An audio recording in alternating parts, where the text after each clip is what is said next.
அவங்கள எல்லாரையும் கர்த்தர் ஆயத்தப்படுத்தினார். கிட்டத்தட்ட 400 ஆண்டுகளாக அவர்கள் அதற்காக தான் எதிர்பார்த்துட்டு இருந்தாங்க.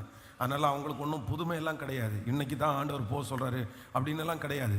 400 வருடமாய் அவருடைய முன்னோர்களிலிருந்து ஒவ்வொருத்தரும் சொல்லி கொடுத்து வளர்த்துனது என்ன அப்படின்னு சொன்னால், இது நம்முடைய சொந்த பூமி இல்லை, நம்ம இங்கே இருக்கக்கூடியவர் அல்ல, நம்ம கண்டிப்பாக ஒரு நாள் நம்முடைய சொந்த இடத்துக்கு போகணும் அப்படின்றத சொல்லி அப்போ எல்லாமே ரெடியாக தான் இருந்தாங்க.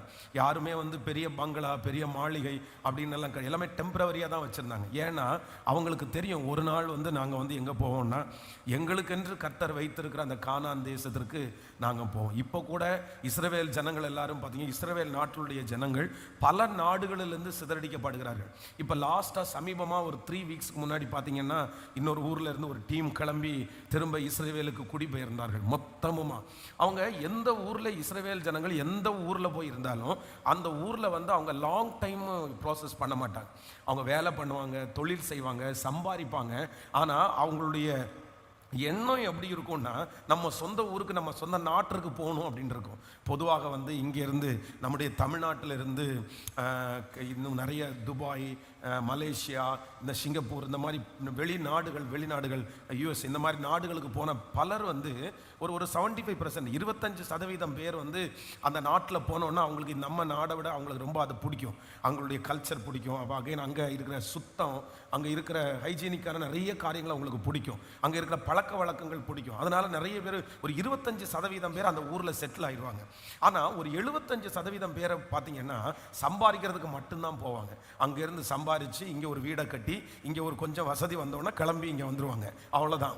ஆனால் அந்த 25% பேர் அதை அங்கேயே உட்காந்துருவாங்க. ஆனால் இஸ்ரவேல் ஜனங்கள் எல்லாம் அப்படி கிடையாது.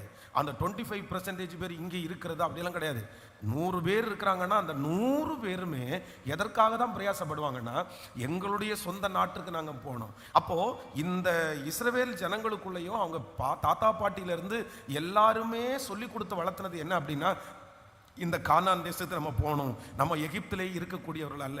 ஆனால் ஆண்டவர் சரி நீங்கள் கிளம்புங்க அப்படின்னு சொல்லிட்டு காலையிலே கிளப்பி அனுப்பாமல் கர்த்தர் அவர்களை கொஞ்சம் கொஞ்சமாக ஆயத்தப்படுத்துறாரு, கொஞ்சம் கொஞ்சமாக ரெடி பண்ணுறாரு. ஃபஸ்ட்டு 1 வாத, 2 வாத, 3 வாத, கடைசியில் 10வது வாதைக்கும் நிறைய பேருக்குள்ள அவிசுவாசம் இருக்குது. ஏன் அவிசுவாசம் இருக்குது அப்படின்னு சொன்னால், இது வரைக்கும் எத்தனையோ டைம் போகிறோம்னு சொல்லி போக முடியல. அதனால கர்த்தர் இப்போ என்ன பண்ணுறாருன்னா, ஒரு ஆட்டை அடித்து பஸ்கான்ற ஒன்றா ஆசரிக்க பண்ணி எல்லாருடைய வீட்டினுடைய நிலைக்கால்களிலும் ரத்தத்தை பூச சொல்லி அதற்கு பிறகு ஆண்டவர் இப்பொழுது ஜனங்களை புறப்பட பண்ணினார். அப்போ ஒரு புதிய இடத்திற்குள்ள போறதுக்கு முன்னாடி, ஒரு புதிய வருஷத்திற்குள்ள போறதுக்கு முன்னாடி நம்ம எல்லாருக்குமே ரொம்ப தேவையான ஒன்று என்னன்னா, இந்த ஆயத்தம் அப்படின்றது ரொம்ப அவசியம். நிறைய திருச்சபைகள் எல்லாம் ஆயத்த ஜபம்னு வைப்பார்கள். ஆயத்த ஜபத்துல போய் 1 மணி நேரம் உட்கார்ந்துட்டு ஆயத்தமாகி போற, அதனால மட்டும் கிடையாது. நீங்க பர்சனலா ஒவ்வொருத்தரும் என்ன பண்ணணும்னா, நெக்ஸ்ட் இயருக்காக ஒரு ஆயத்தம் கண்டிப்பாக அவசியம். நெக்ஸ்ட் இயருக்காக ஒரு ஆயத்தம் இல்லாமல் ஒரு என்ன யாரா இருக்கட்டும், நீங்க சாதாரணமான ஹோம் மேக்கரா இருக்கலாம், அப்படின்னா வீட்டில் ஒர்க் பண்றவங்களா இருக்கலாம், உங்களுக்கு ஒரு பெரிய டாஸ்க் எதுவும் இல்லாமல் இருக்கலாம். ஆனா நீங்க என்ன பண்ண போறீங்க, நெக்ஸ்ட் இயரை கத்தரி எப்படி ஆண்டவரை ஆராதிக்க போறீங்க, உங்களுடைய பிளான் என்ன? கண்டிப்பாக அந்த ஆயத்தத்தோடயே நம்ம ஒரு வருஷத்துக்குள்ள காலடி எடுத்தோம் என்று சொன்னால், நான் நம்புறேன் ஆண்டவர் ரொம்ப பிரியப்படுகிறவர் எதில் அப்படின்னா, ஆயத்தத்தில் ஆண்டவர் பிரியப்படுகிறார். ஆமென். தேவ மனுஷனிடத்துல ஆண்டவர் சொன்ன வார்த்தையே, மோசையினிடத்துல சொன்ன வார்த்தையே என்ன அப்படின்னா, இன்றைக்கு நீங்கள் உங்களை பரிசுத்தம் பண்ணி கொள்ளுங்கள், அவ்வளவுதான். நாளைக்கு நடக்கிற அற்புதத்தை நினைச்சு நீ கவலைப்படாத, நாளைக்கு என்ன பண்ணுவோன்னு நீ நினைச்சு கவலைப்படாத. இன்னைக்கு நீ பரிசுத்தம் ஆயிட்ட அப்படின்னு சொன்னா, நாளைக்கு அற்புதம் தன்னை போல நடக்கும். கற்சாடிகள் காலி ஆயிடுச்சுன்னா அதுல தண்ணீர் நிரப்பப்படும். அதனால ஆண்டவர் இந்த சூழ்நிலையில நான் ஆயத்தப்படணுமா, இவ்வளவு பெரிய பிரச்சனையில நான் எப்படி ஆயத்தப்படுறது அப்படின்னு நீங்க கேட்காதீங்க. குதிரை யுத்த நாளுக்காக ஆயத்தமாக்கப்படும், ஜெயமோ கர்த்தரால் வரும். அப்போ அந்த குதிரையை ஆயத்தப்படுத்துகிறது நீங்க தான். குதிரை ஆயத்தப்படணும். அந்த குதிரை ஆயத்தப்படலை அப்படின்னா ஜெயத்தை எதிர்பார்க்க முடியாது, வெற்றியை எதிர்பார்க்க முடியாது.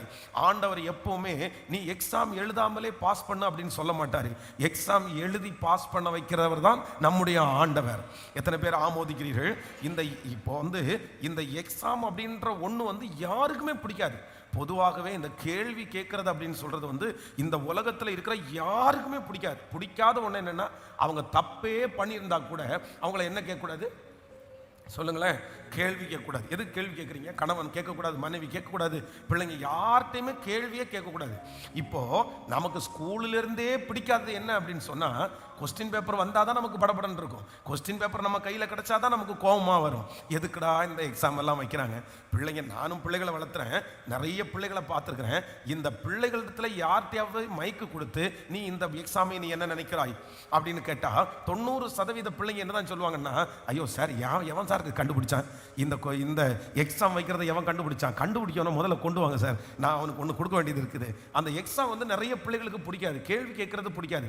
ஆனால் ஒரு மனுஷனுடைய, ஒரு பிள்ளையினுடைய முழு படிப்பும் முழு எதிர்காலமும் எங்க அடங்கியிருக்குன்னா இந்த எக்ஸாம்ல தான் அடங்கியிருக்குது.